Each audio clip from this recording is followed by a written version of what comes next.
everyone, and welcome to another episode of Fail Your Way Forward. I am your host, Dalila Jordan, and today we have special guest, Felicia Duncan. Felicia is a special guest because I have known her since I've been 19 years old, and she is a very successful real estate agent and broker, and she is going to share with us just her failures, her journeys, the things she's had to overcome to become the successful broker agent who has sold millions of dollars worth of real estate. And she has a very interesting story. We hope to just inspire you and encourage you as she shares her journey. Hi, Felicia. Oh, thank you so much for having me. This is very exciting. I'm I'm excited too. yeah, I'm I'm happy. glad you're excited. I want you to just share with the audience just, who you are, what you do, and how you got there. You have such an inspiring story, and I just can't wait for people to hear where you came from to how you gotten to where you are today. So let's start. Let's talk about how you started from the bottom and now you're here. Yeah, I started from the bottom. A Bay Area native, just, you know, got caught up in the chaos of the Bay Area during, the early 80s. Um, Hmm.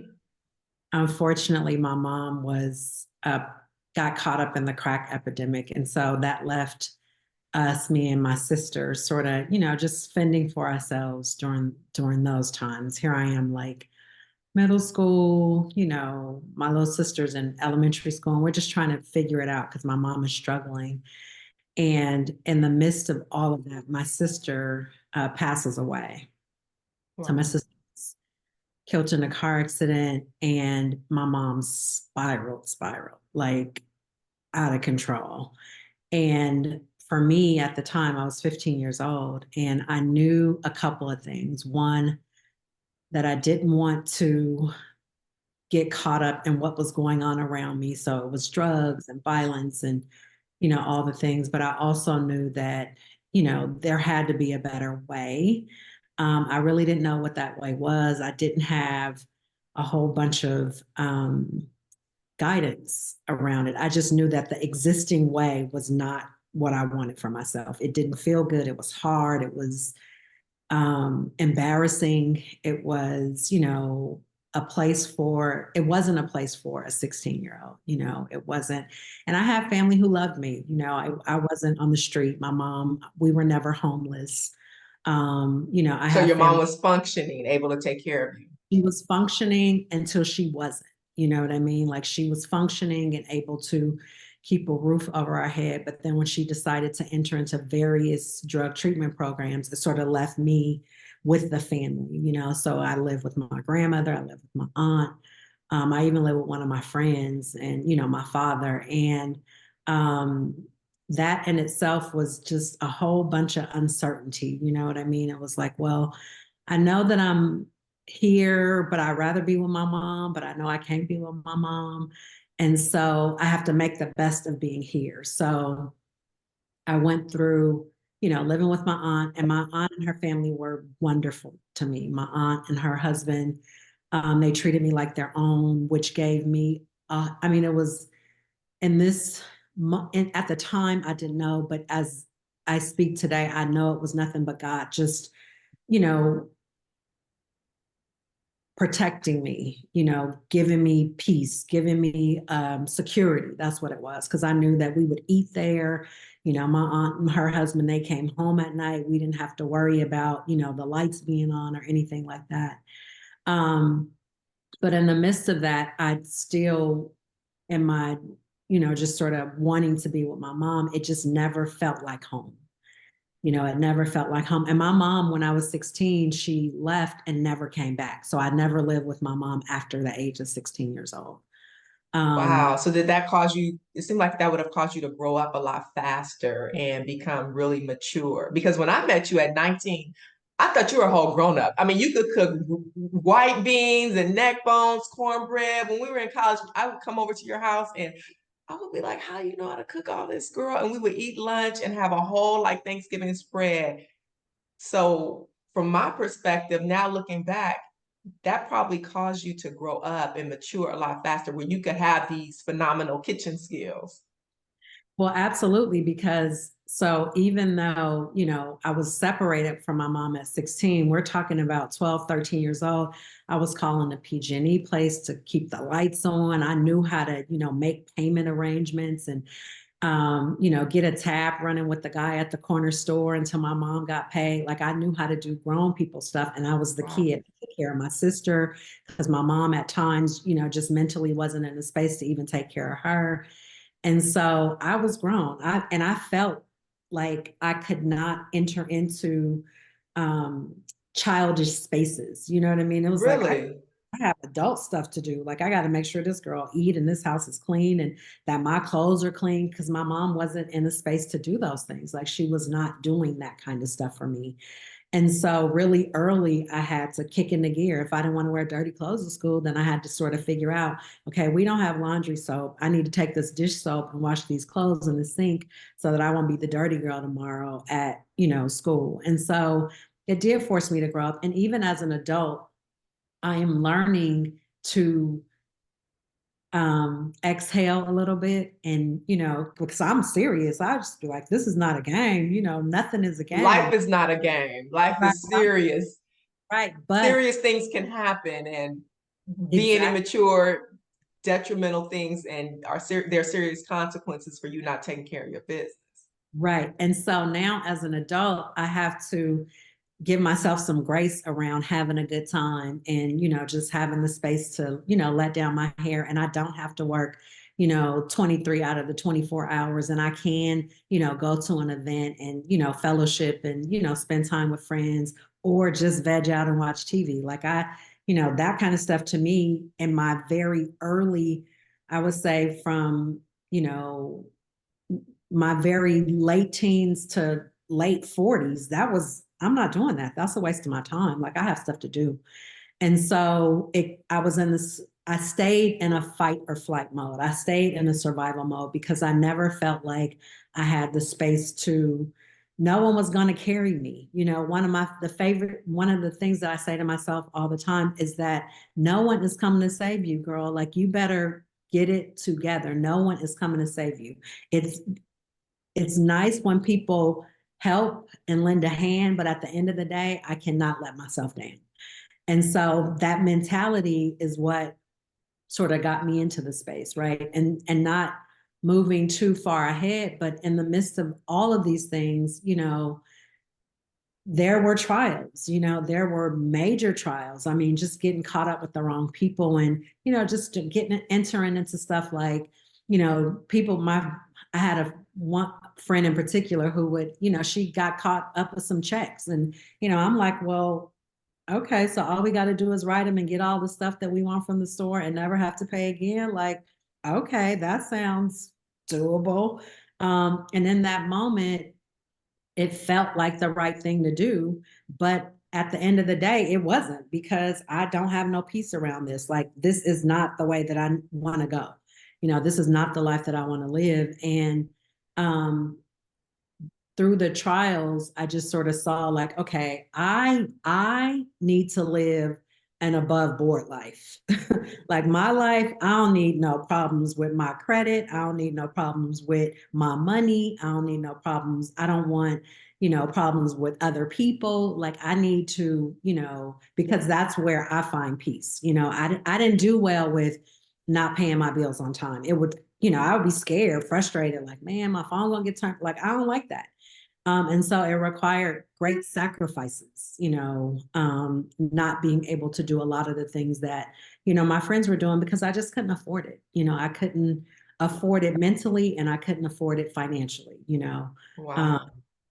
yeah. That is So, amazing because I see those qualities. I saw those qualities in you very young, not mhm. knowing that we met each other at 19. I didn't know the extent of the responsibility you had. I just knew you were very, uh, you had a lot of just homemaking skills. You were meticulous. I mean, your drawers and things around you will be meticulous. With mine, I'm throwing stuff all over the place. You just you were just very orderly. I didn't think you were serious. I mean, you always have this laid back, whatever attitude, but we have fun and laughed a lot. But me being so young and naive to your background, your full experience and the full responsibility that you had at such a young age, I just see that it was, looking back, just God's hand on you to give you a head and a sense of not wanting to get caught up in illegal activity or the wrong people, and to stay sensible and level. That's what I saw in you. You always seemed pretty level because you were working. I remember you used to work at Safeway in the floral department and was serious about going to work and doing the things you need to do and could make a beautiful flower arrangement. I envied that. Yeah, it's the entering into the workforce was a part of like growing up. You know what I mean? Like that meant you were way grown. So my first job, I even was working illegally as a 14-year-old at the movie theater because it was like, okay, sometimes my mom have money and sometimes she don't. And I like stuff and things, you know what I mean? And so in order to make that happen, I need a job. Like I need a job. So me and all my little friends were working at East Mall movie theater. I was the ticket girl selling tickets and that responsibility, I was proud to say that that was how I was, maintaining. You know what I mean? It wasn't like I wasn't at the mercy of somebody else. It was like, okay, I got my own lunch money, Absolutely. money to get my hair done. I can, get a bus pass, the basics, it wasn't a whole bunch of, it wasn't no travel or nothing like that. It was just like the basics.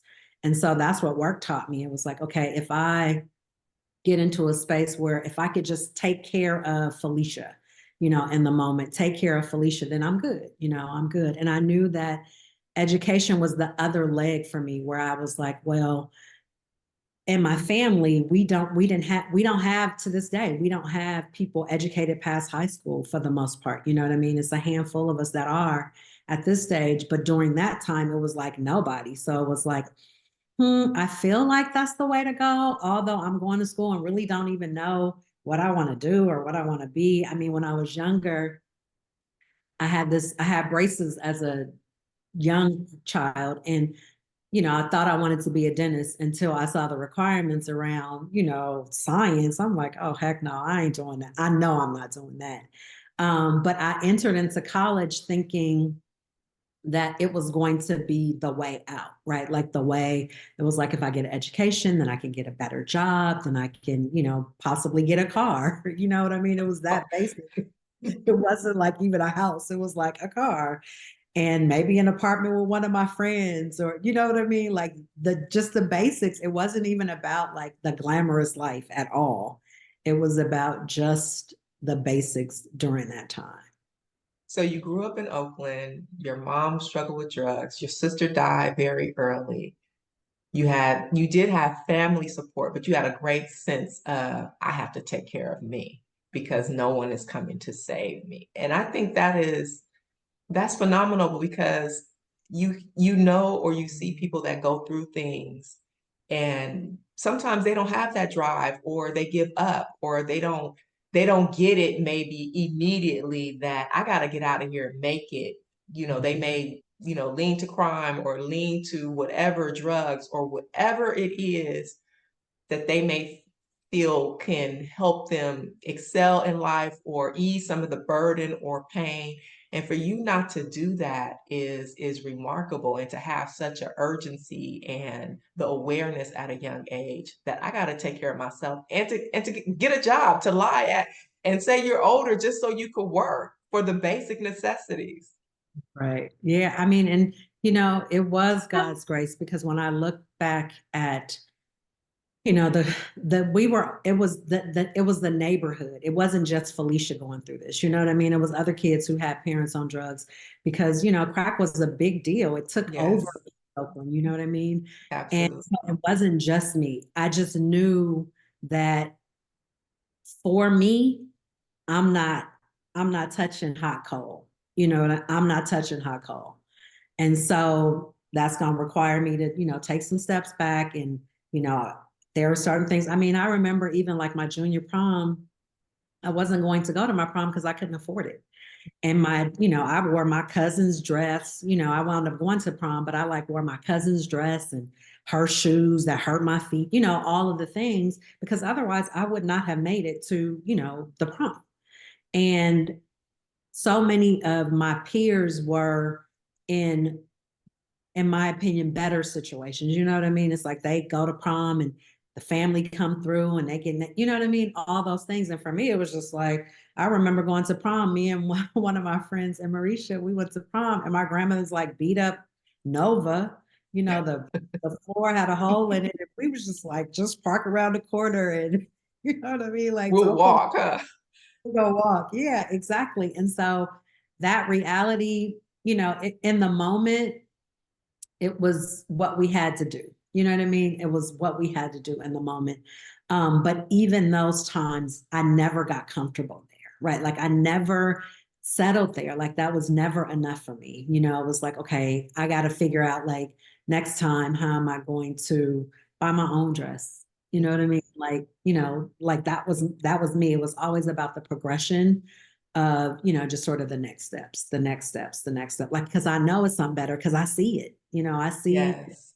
girls on the bus with the stuff on and, the hair done and all that. Like, I know that there is a way. And I felt like it wasn't until I started to go to church, which was like around the time that we met, Mhm.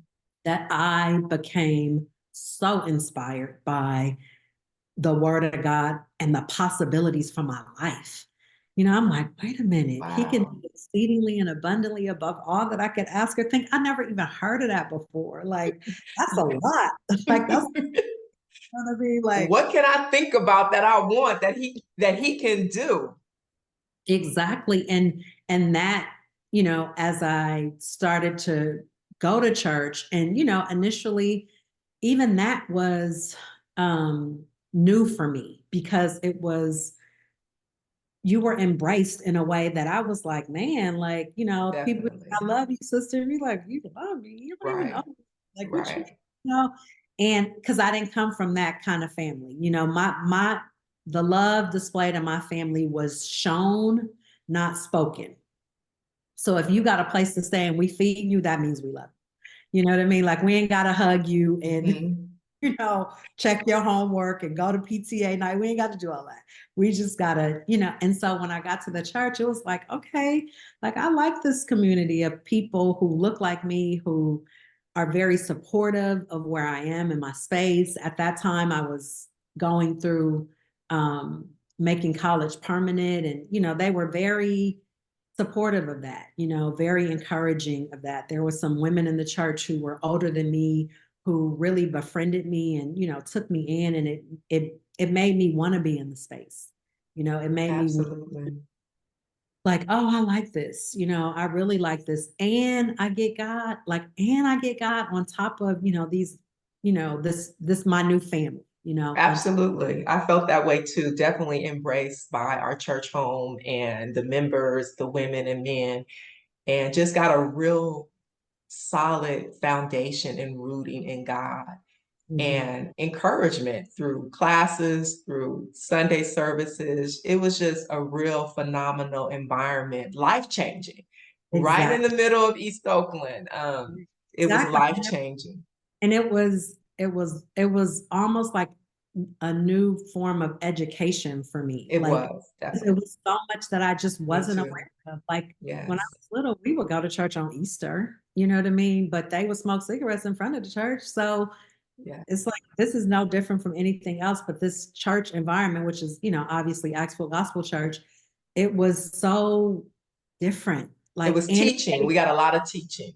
teaching, and it made me want to be a part. It made me want to change. It made me want to, walk and talk different, and really just draw close to God, right? Like it's like Yes. Yes. I want this Aspire to heart. live holy. Yes. Exactly. Exactly. Yes. You're right. I think we share those same sentiments. So fast forward. So how did you get on this trajectory? You said that college was important to you. Working, definitely, you needed to work to survive. how did you get into the real estate profession and become so successful at it? What made you, did you have a mentor or someone to say, or maybe you should try real estate? How did you So get here? fast forward, the big chunk that I left out is that I went away to school, and while I was away, I was pregnant with my daughter, who is now an adult. So you got Um, pregnant in college. got pregnant in college and came back home. So I went to school out of state, came back home, and have any mother can testify that having a baby changes your life. you know and so how I moved changed drastically, and so now I'm no longer responsible for myself, and so having just a car is not enough. I need a place to live. This baby needs stuff and things. And so that kicked me into overdrive, and so I started to do side things. So it was like I got my little job working at the University of California, but I also am doing selling jewelry on the side, right? Like I used to go to people's houses and do these jewelry shows, and I remember that. I remember that. The sets, the earrings, the necklaces. yes, I remember that. all the things, yes. And so very successful at that. And I had a friend at the time who said, "You should sell bigger ticket items." Really? Someone I'm said that to selling, you? yeah, I'm selling jewelry, and he's like, "You got a day job and you killing it like that." And it's funny because with the jewelry, the job would be, I mean, the work would mostly people would bring cash because that's when people would have a lot of cash, and so I would be having like all this money all the time. And he was like, "You should sell bigger ticket items," and I was like what? Like what would I sell that's bigger? And I initially thought to go into luxury cars. Really? That was my initial thought. I was like, well, maybe I'll sell Bentleys or, something, Mercedes or whatever. And then I thought about it and I'm like, it's no way I could do that and have her and have still my day job. Like, I can't, sit at the car dealership all day trying to sell people cars. And I had these other responsibilities. And so I remember also one of your side hustles was cleaning houses. How did you sell jewelry and clean houses? I remember you used to do that sometimes. And I would because you were sell such a jewelry. meticulous cl- house cleaner at home, I'm sure you had plenty of clients. So I would do, so I started the house cleaning when my government job let me go. Oh, did And that? yes. And so they had let me go and I had to do something, right? And, like you said, I have always been extremely rather meticulous with cleaning. And, I have this baby. So now I'm super duper, everything got to be sterilized and clean or whatever. And I've always tend to be somewhat of a minimalist. Like I'm not a big stuff and things person. And I had a friend who was like, what are you going to do now? I was like, I think I'm going to start a house cleaning business. And she was like, well, can you do my house? And then she was like, I got a friend who need her house cleaned, and I got another friend. And I would literally take my baby and stick her in some kind of contraption, playpen or something. And then I would clean the house. Oh, she would go And with you. Deja would go with you. she would have to, sometimes she would have to. Wow. And, this was pre tablets and all that stuff. So she'd have to play with her toys and her book. And I'd be like, be quiet, sit down, don't touch.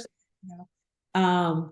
And I started to, do that. And that Wow. in itself was what I had to do. But I knew very early in that ain't what I want to do. Like I was like, but I did it successfully for a while. Like I had a handful of clients where I would go in on a regular basis, get their houses together in a way that they had never seen before. I And bet. I befriended a lot of my clients over, during that time. And as I was still always looking for work though, like, another something, you know what I mean? Something else to supplement my income, trying to create like multiple streams of income. And I remember in one of my clients' houses, I was cleaning her house and there was a check stub on the side of the bed. And of course I looked, and she was making $5,000 a month. And when I tell you in 98, that was balling. Like I was like, oh my God, 5,000 a month. it's $5,000 a month. Like this is crazy. And at that time, I was like, okay, I have to do something. And my friend was saying, you should get your real estate license. So cleaning houses, that led for you to think about selling big ticket items and That was transitioning to real estate, selling real estate, and not selling, just cleaning, but not just cleaning. I was because I've always been. My mom didn't own a house, and so when I would go to people's houses, it felt different. It just was really, different when somebody had a house versus when they lived in an apartment. And yeah, that's all I knew was the apartment. And so when I would spend a night at a friend's house, or even my aunt and uncle who I lived with, they lived in a house. They lived in a house. They lived in a nice neighborhood. My aunt kept her house nice. And so I felt that there was a difference, and I aspired to want to own a house. I would always be fascinated going to people's house and, just be like, dang, man, this is how they live. Like they live in a house.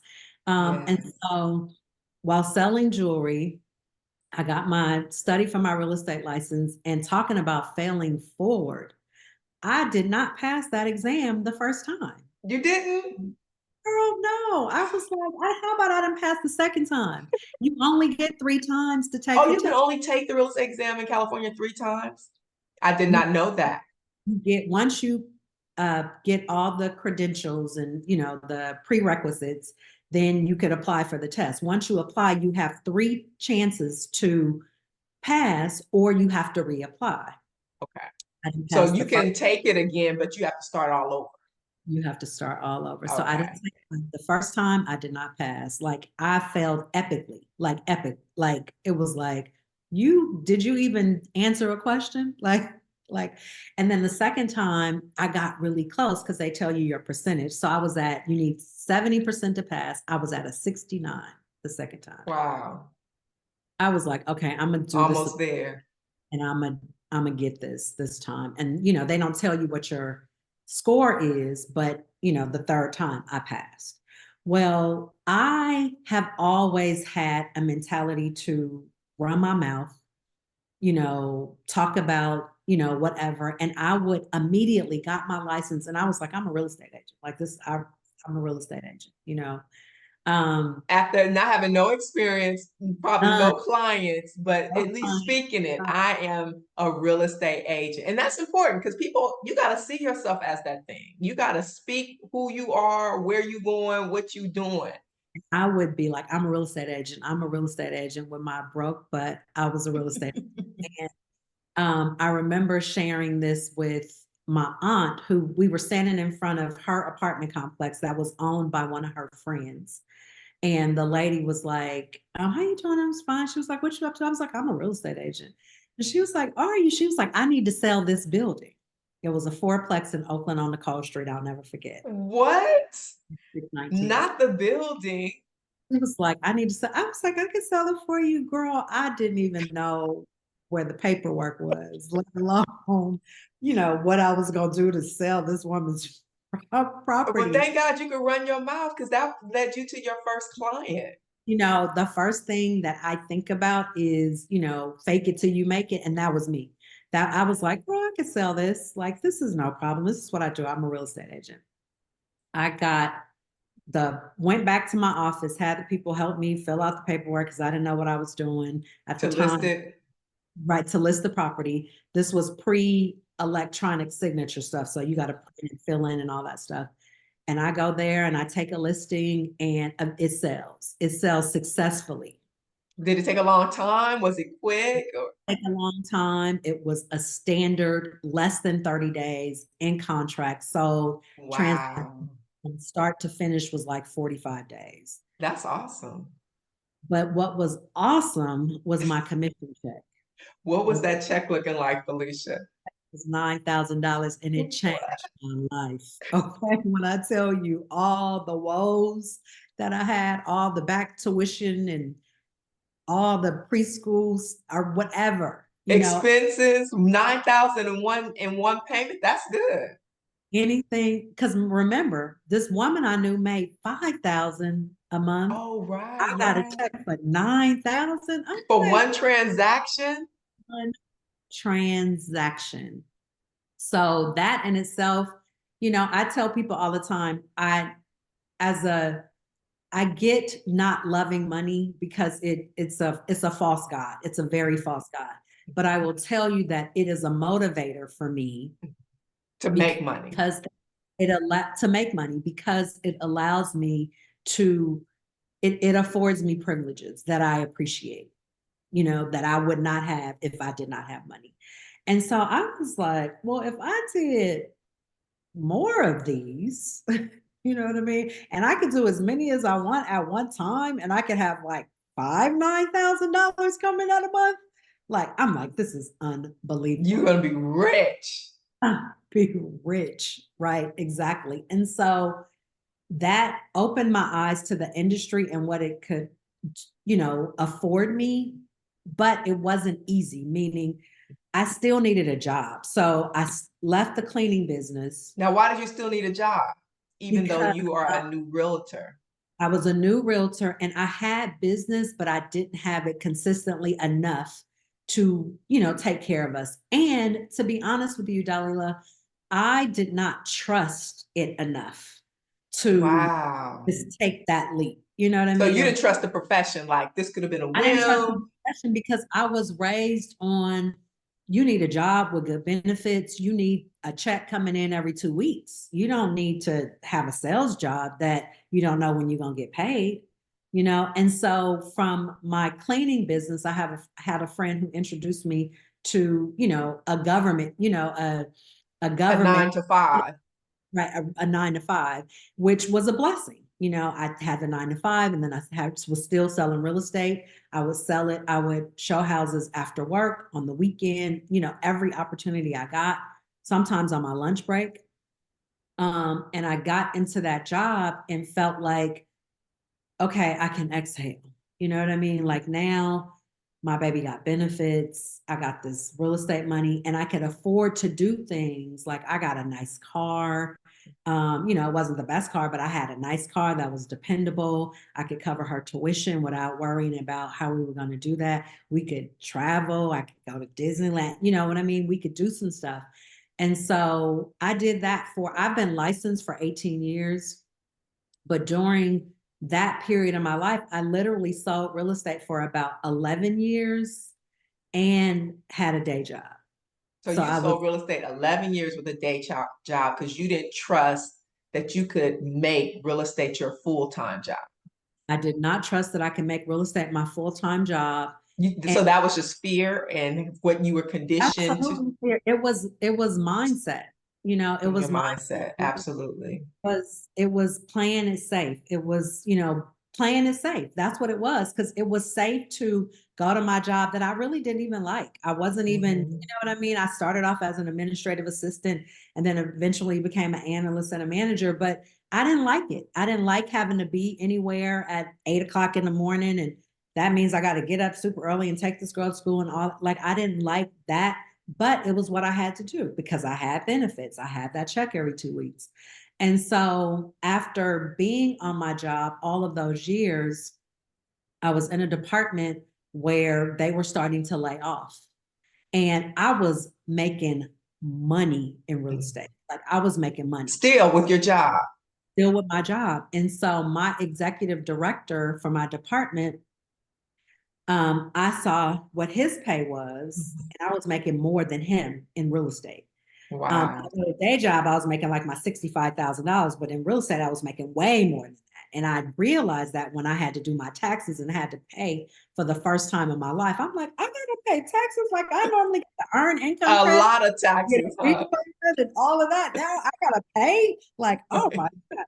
And so the department was going through the motions and they were laying people off. I had seniority because I had been there for a while, but there was a girl who had started after me and she was very low on the totem pole. And so the way it worked was if somebody higher jumped off, then people lower would be able to stay. And so I was like, okay, this is my moment of faith, right? Like, this is my moment of faith. Am I going to stay? And I really liked the girl. She had a young son. She reminded me so much of me and my daughter because she was just trying to, she was working and going to school and all of the things. And so I was like, I asked my supervisor, I said, if I left, who would get to stay? Oh, did you? He said that she would get to stay. And I said, I'm out. I'm out. I didn't even have to think about it. I went home Wow. I went home and came back the next day and I said, I'm leaving. I'm taking the severance package and I'm leaving. I've And left that my, is after how many years of working full I had time? worked there I had been there for 12 years. I had been 12 there. years. So you So had I, your 9 to 5, 12 years in selling real estate, but the mhm, opportunity that you could possibly afford someone else and take the faith to go into real estate full time was your final, basically slipping the rug from under your feet to say, jump off this cliff. right, exactly. And I did that. I left the job and I felt like, whoo, right? Like, cause I still had security because I got like a little severance package. I have, Mhm. you know, I didn't really have no savings because that didn't come until way later in my life when I thought about saving. It's like I was spending everything. So I had this little severance package, and I remember it carried me for about 8 months Mhm. before I freaked out. I was like I better like really sell real estate, you know what I mean, and not be so casual with it. Like I gotta get, my hustle on. And in fear, I got another job. Did you? Even I after that? did. Even after that, in fear, I got another job. I didn't go back there, but I got another job. My daughter had went off to college. I tried to become a flight attendant. I know you remember that. Oh, I remember I that. was trying because The swim lessons and I got to jump off the plane. I remember that. I tried to be a flight I didn't know that attendant. was out of fear though. I just thought that was out of interest. Was that out of fear? It was out of I need a job, right? Wow. I was used to the comfort of my two check every 2 weeks and this real estate sporadic money. You know what I mean? The real estate was the play money. And I was Oh, like, the okay, play now the play money. money is the real money. And so it was I And was wait, Felicia, in spite of seeing that you made more than the executive director while you worked. it did not matter. It did not matter. Wow. It was almost like being in an abusive situation where you like, this is not cool, but this is comfortable. You But know what I I mean? can't get out of my 9 to 5. Exactly. I'm I'm not like, going to save myself. right, exactly. That's exactly how I felt. And I have a friend who worked at another organization and she was like, I got a job for you, come through. I'll hire you. And she did. And I worked for the city. I had a government job. I had my pay every 2 weeks. I had benefits, but I was still selling real estate, Wow. which Wow. landed me another job. Now, mind you, I'm still selling real estate, landed me another job with a major healthcare organization, and I'm still selling real estate. And then this is what stopped me from that 9 to 5 train. I was selling real estate, and now I'm killing it. I'm killing it. I'm selling, I'm closing 5 transactions a month, killing it. And that's more than enough to take care of you and your daughter. Way more than enough to take care of me. And I'm doing well on my job. And I bought a house. Well, I had bought a house before, but I bought another house and some income property. And I got money in the bank. And, I'm seeing numbers in my checking account. I ain't never seen that. All Life them is good. life is good. And I'm working these 2 jobs, and my supervisor, I'm selling her. I sold her mama's house. I sold 2 women in my department a house, Did you? selling like people. I'm at my job, but I'm never talking about real estate at work. So if they come to me and talk about it, then we can talk about it. But I'm here to do the job. I didn't mix in with the culture at the job. I'm not going nowhere after work because I got a client, all of the things. And I am hustling, but I'm now starting to drop the ball on my day job. So my supervisor, who was actually one of my friends and still is one of my really good friends, she calls me and she says, "What are you going to do? Because you cannot manage both anymore." Wow. She was like, "What are you going to do?" And I was like, so I was like, "I'll let you know. Like, give me the rest of the week and I'll let you know." And I was holding on to that job as if I was not working. You know what I mean? And the Lord was like, "I got you. I am Wow. yours. You can leave. Like, you can leave." And I called her and I said, "I'm leaving." I was like, "Give me until October 1st," because we had a program that we were running and I wanted to leave once we finished the work. I was like, "Give me until October 1st," which was like another 2 months. Mhm. So that's That was amazing. Being that you're a woman of faith, you had grown in the word and enlightened, but still had this mindset. because I And was not really, just you, me, a lot of people, we have this mindset that we're conditioned to live and get our sustenance from one place when God is showing us another avenue. but And like you said, it's fear and you can't see it sometimes. in that moment though, Felicia was the source. That's why. So Okay, that makes sense. and I could trust her. You know what I mean? Because It's she's like this reliable girl since coming up. so it was easy to praise the Lord while my checks was coming from my 9 to 5 and my but now it's like whoa, whoa, whoa, whoa, whoa. Like, what happens in that, like now what? Like, okay, like I really have to trust God now. So October 1st, 2021, I left all my jobs, like all the jobs, right? Like I just have one job right now. I left all my jobs. And when I tell you my business shot through the roof, real Wow. estate took off like you wouldn't believe.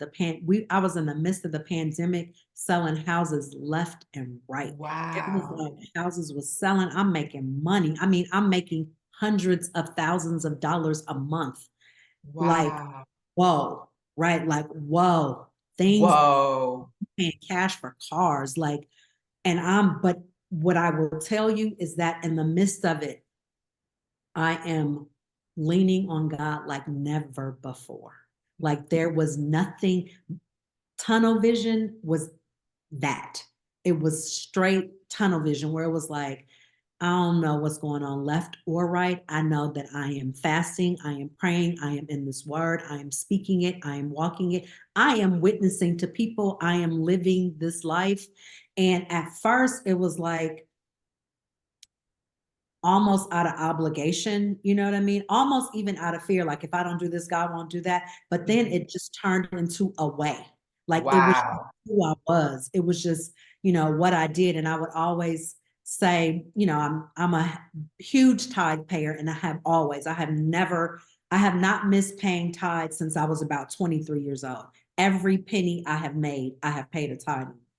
And I would always say to myself, every time I pay my tithes, I get a listing. Every time I pay my tithes, I get a listing. Every time I pay my tithes, I get a listing. So I pay my tithes and Because somebody God is faithful about his word. He ain't playing. You test him and see what he will do for you if you else trust him. faithful about his word. And I remember I would just sit there and the phone would ring. Like I would push submit on because I submit my tithes electronically to the church. I would push submit and the phone would ring. And I would be like, Lord Jesus, like it just made me want to cry just thinking about it. I would be like, Lord Jesus, Yes. look at you. Like God Yes. is real. God is real. God God is is real. in this current space of, selling real estate, the market, in spite of the market, Dalila, Because it's cyclical. It changes all the time. but I have never had a declining year in 18 Oh, years. that's awesome. That's In phenomenal. in 18 years, I have not, my volume has increased, my price point has increased, and my faith in God has increased. Like, it's like, okay, I'm no longer the source, and it's easier with me not being Is the it source. easier? The So burden much, is off of you now. Lord, I don't know how you gonna do what you need to do, but it's gonna whatever, right? Like I'm casting this care upon you and I'm really just trusting that you do whatever, and the responses have not always been, microwavable or, everything I wanted, but always what I needed. Always, just sort of what I needed. I want this client, and then come to find out, I really didn't want them. Somebody Mhm, else got them, and mhm. nightmare behind it. And I'm like, thank you, Lord. Just constantly saving me from myself. This That's a industry, good one. Saving them from yourself or saving you from things you don't even know that would not be beneficial to you or a yeah, blessing to you. That's a yes. part of the trust in the process too. And when I see It's so funny. I went to an event 2 weeks ago, and it was an event where, they people sponsor tables and organizations sponsor tables. I was invited by a friend, so I sat at her table. But my former employer, they had a table right in front of our table. And I remember in the moment looking at the sign and seeing their name, and I was like, I have forgot I worked for them. That was just 3 years Not the ago. job that you had to hold on to Girl, that was I had providing the lifestyle you needed, that gave you that 9 to 5 structure and that every 2 week paycheck and health benefits.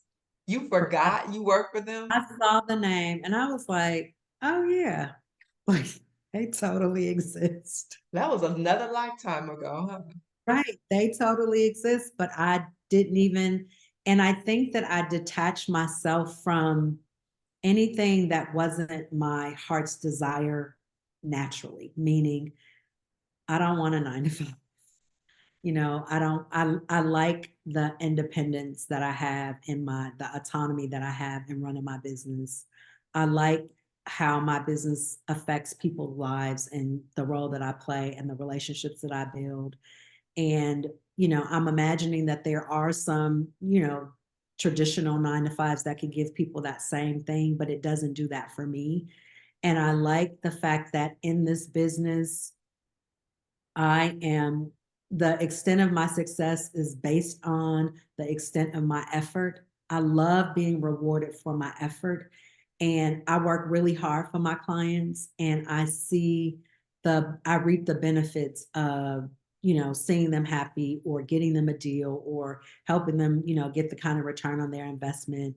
And for me, the return is usually a referral of some sort, a client of some sort, and it's good. You know what I mean? Like it's good. Like I don't know what else. I mean, I clearly have other desires, you know what I mean? There are other things I want to do. Like I there's a book that I need to get out of my head and onto paper that I definitely am working towards. But it's still related to the business. So there aren't a whole bunch of things out. Like I don't want to be an actress, or I don't, you know what I mean? Like I don't want to do nothing. I want to be a real estate broker. That's what I want to do. So you find fulfillment in your profession. Absolutely. Absolutely. Looking back, would you have seen your life as it is now?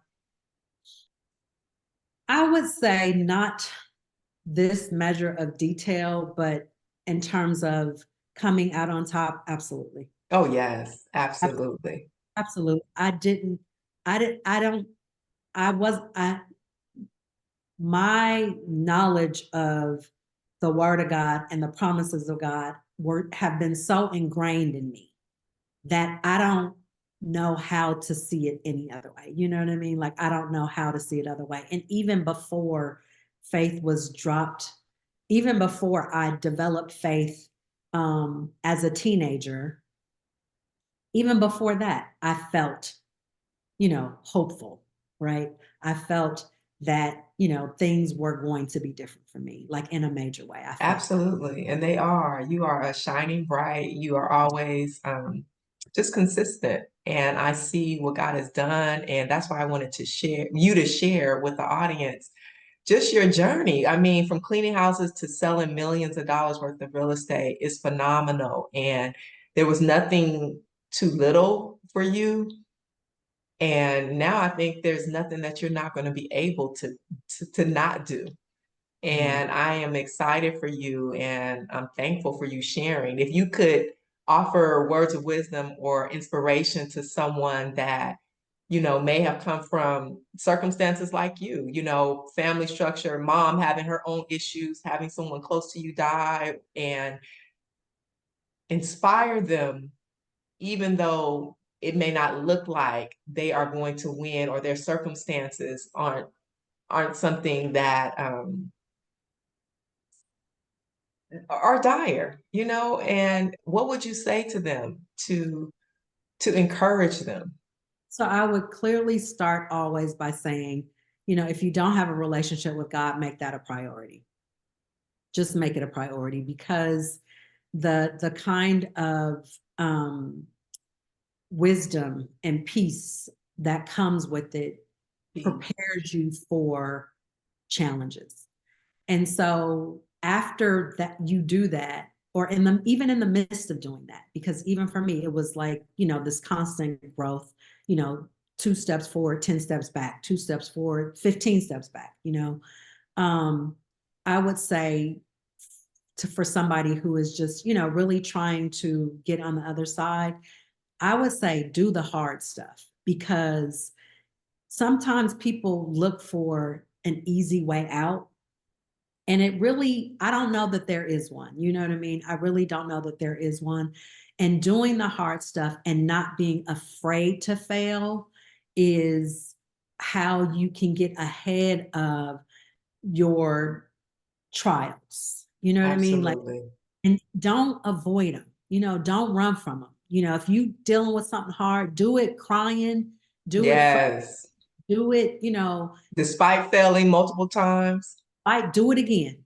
Do it do it again. again. It's like a portion of my work now. I'm in a space where I have to do more outreach than I've ever really had to do. And I really don't care for that, but I don't have, it's like, okay, you're not gonna die. Ain't nothing gonna happen to you. Like you could do Because the is that out your comfort zone? super out of my comfort zone because I'm so used to the phone just ringing. Mhm. Um, my business has been blessed to where people just call me. I had somebody call me yesterday and, just call me. And it's like, oh, yeah, can you sell my house? Okay, yeah, sure. That's that. But now I got to, it's so many real estate agents out there. And now I have to do more legwork around showing my value as a professional, and really getting in the trenches, whereas before it was like, somebody called. Absolutely. But I would say do the hard work and be consistent with it. Be consistent with doing the hard work. And self-discipline nowadays is just so underrated and but so critical to growth. You have to, you're not going to build a muscle if you don't work out. You're not going Right. to, you're not going to build a mountain if you don't start with a grain of sand. So it's like you just have to be really consistent in all the things in an effort to, create what you want. And I would say dream big, dream. Dream big. Absolutely. It's like, okay, if you don't, I mean, I say all the time, like, okay, I want to be the first billionaire in my family, but if I make, 100 million, that's cool, right? Like Quite an dream accomplishment. Yes. exactly, dream big. Yeah, that's what I would say. Absolutely. Felicia, thank you. Thank you for sharing. Thank you for encouraging our listeners.